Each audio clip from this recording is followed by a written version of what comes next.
Hey there riders, MotoJourno Chris here today, and I wanted to talk about KTM's 390 Adventure. Now this is a new model. I'm only doing a quick test on it because I've just had it for the one day thanks to Moto Hub in Castle Hill. That's my local KTM, Husqvarna and Kawasaki dealer. And being a new model, there's lots to talk about, and it's a really interesting addition to the lineup if you ask me. So let's start at the front end of the bike. Obviously 19-inch front wheel. This is a cast aluminium wheel. We are not getting spoked wheels on this particular bike, which was a bit of a complaint from a lot of people when that was kind of announced from KTM, particularly because some of those early action shots had spoked wheels on this bike. As you can see, we've got white power suspension, apex front forks, and those are adjustable forks. This is a very premium feature within this category. We've got that iconic KTM headlight, LED, looks really, really cool. I mean, I know some people don't like it, but personally, I think they're a really cool feature. The headlight is actually solidly mounted onto the frame via its own frame, so it doesn't turn with the handlebars. You've got the handlebars on risers there, and that gives you quite an upright seating position with a real pull back towards the rider. Very, very neutral riding position. Also talking the front end, you've obviously got the front mudguard here. Not crazy amounts of clearance, and I guess that's another clue that this is not a super, off-road orientated machine. It's more, the do-everything adventure machine that are very popular these days. Now moving back on the bike, we've got an adjustable screen. I think you do need to undo a bolt to adjust that by the looks of it. I haven't been able to figure out if it can just be done by hand. You've also got a TFT display, which is very, very cool. And I think justifying the TFT display is the fact that KTM's media system is included on this bike. So you can actually get your mobile phone synced up to that TFT display for navigation and for other things like that, which is a really cool premium feature. That also ties into the electronics provided on this system and the brake setup. So on the front end, we've got a 320mm rotor, 4-piston radial caliper, very high-end braking system, and it's backed up by cornering ABS, which can be set to an off-road mode as well.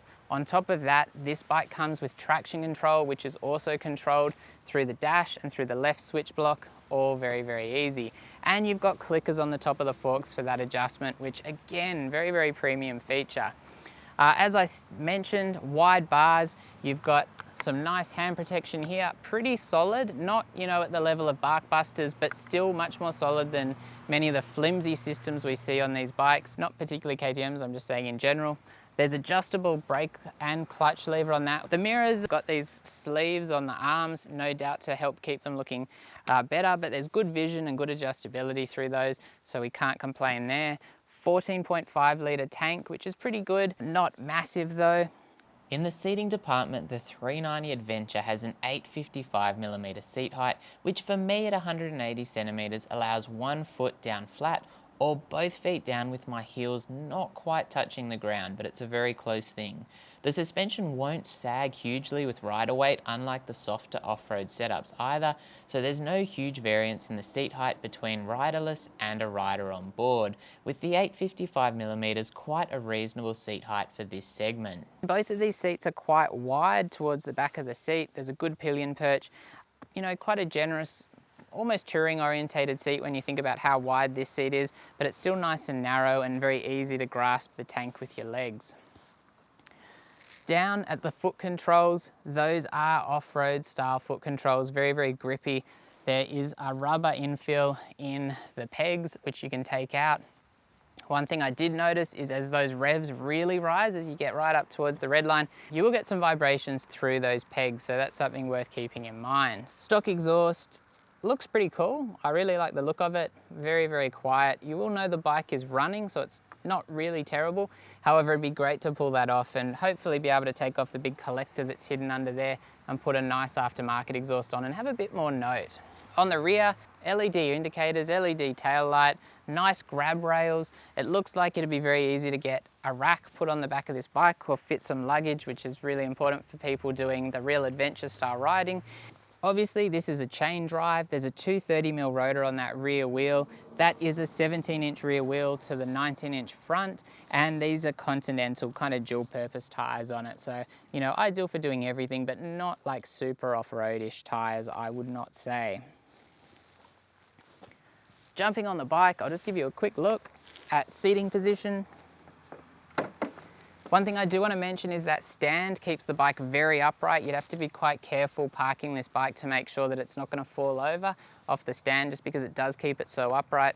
I would say that the purpose of that is to make it easy for shorter people to get the bike upright and balanced from when it's leaning on the side stand. But like I said, it could probably be a little bit shorter to get the bike just a little bit further over. As you can see here, super upright seating position, great commanding view down the road, easy view of the dash, of the controls, of your review mirrors. Obviously being nice and upright gives you plenty of confidence, particularly if you're a new rider. Those bars are nice and wide, and there is really, really good input and kind of feedback to the rider. A very small bit of input will go a long way on this bike. Talking about riding the bike itself, that 373cc single cylinder engine, it's got a Bosch EMS, single throttle body, ride by wire. There are no ride modes on this machine, contrary to what you might believe, despite there being quite a lot of other extras. Very light clutch, it's got a slip and assist clutch. It's got a nice positive gearbox, very easy to flick through, very easy to aggressively downshift through that gearbox as well when you're riding through the twisties and, you know, having a bit of fun. Even better if you had an aftermarket exhaust on it. As far as the power delivery, it's gentler than if you're used to, say, a 390 Duke or RC390 or the Husqvarna 401s, which use the same engine. It does feel like they've softened the power down a little bit. You know, the gearing particularly feels a little bit longer. It still will really, you know, it'll take off, and it's got good power. It's got that beautiful kind of single feel to it where you can really run it through the gears and make use of the entire rev range. But it's just not as aggressive as the RC390 and the other 390 bikes that I've ridden. Do I think that's a problem? No, that's the type of style of bike this is. If you're going to be riding this off-road, and it's really slippery conditions, even with the traction control system, you want it to be really inviting for new riders. And I don't feel like they've just made a RC390 with, you know, tall bars and an upright seating position that can go off-road. I think they've really designed this from the bottom up to provide, you know, something quite different than their other offerings. Handling is also a real strong point. It's a very, very nice handler. With the narrow wheels and, you know, the longer wheelbase, and as I said, the upright seating position with plenty of input through the bars, it handles beautifully. It's a very neutral steerer, but quite quick on the steering as well once you're, you know, letting it know where to go. Very easy to pick your line. And of course, with those powerful brakes, it's very easy to have a bit of fun through the twisties and really wash off the speed quite late and manhandle that bike through, which I guess it kind of reminds me of the DRZ and the WR250R that I've ridden in, that, you know, it's got that dirt bike feel to it, and particularly being upright and just so quick in the handling department, while still this is very, very stable. This is probably an advantage even over those bikes in comparison, that feels very stable. Doing U-turns as a new rider is going to be really easy. Obviously the throttle, very, very easy to manage. Just a very nice thing to ride. The suspension system on the sporty side, there's no dive on the forks, I don't find. As you can probably see here, there's basically no dive there. It's quite a sporty, more road orientated system, even though it's longer travel. And that helps keep the bike very balanced. So if you're hard on the brakes, you're not going to be, you know, feeling like you're diving into the brakes. The bike itself, just super, super stable, both in road holding and as far as the bike's actual movement with the throttle on or the brakes on or anything like that. On the off-road side of things, I just took the 390 Adventure onto some gravel and grassed areas to get a quick feel for the bike in these conditions, with bombing along fire trails and unsealed roads sure to be an easy feat, and one that you would never need to worry about thanks to the dual-purpose tyres, 19-inch front wheel and overall ergonomics, plus the extra protection of a light sump guard and header guard, not to mention the hand guards. So overall impressions with the 390 Adventure, I think very much that if you're looking at this motorcycle and hoping for like a really hardcore off-road motorcycle that's, you know, got a bit of road DNA pushed into it, you're going to be disappointed. I don't think that's what KTM were aiming for with this bike. I think what they've done is they've provided a really balanced kind of adventure commuter that's going to be the ideal everyday ride for someone who wants to do a little bit of off-roading, a little bit of touring, a little bit of everything, and do it much better than a typical naked bike or fared bike is going to do, particularly when you get to the off-road and the touring side of things. Very, very comfortable, fun machine. It's got a lot of technology, which I think is going to make it an obvious choice for new riders who are quite safety conscious.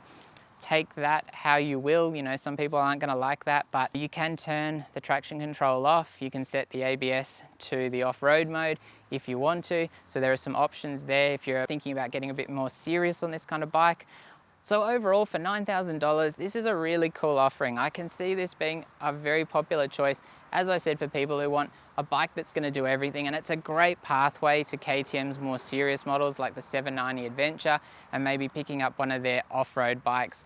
And you know, you can start here, pick up all the skills, and then kind of expand into their more ready to race offerings that they're so famous for.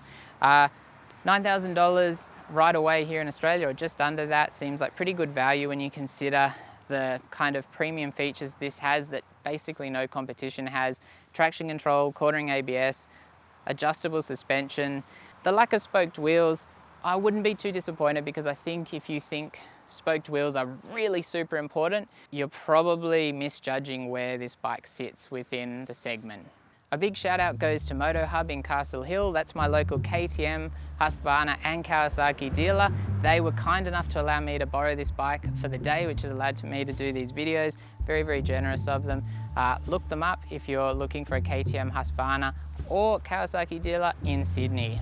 So if you've got any questions at all, don't forget to ask below in the comments. Hit that notification bell. It really helps a lot with the channel. As always, stay safe out there, and thanks for watching.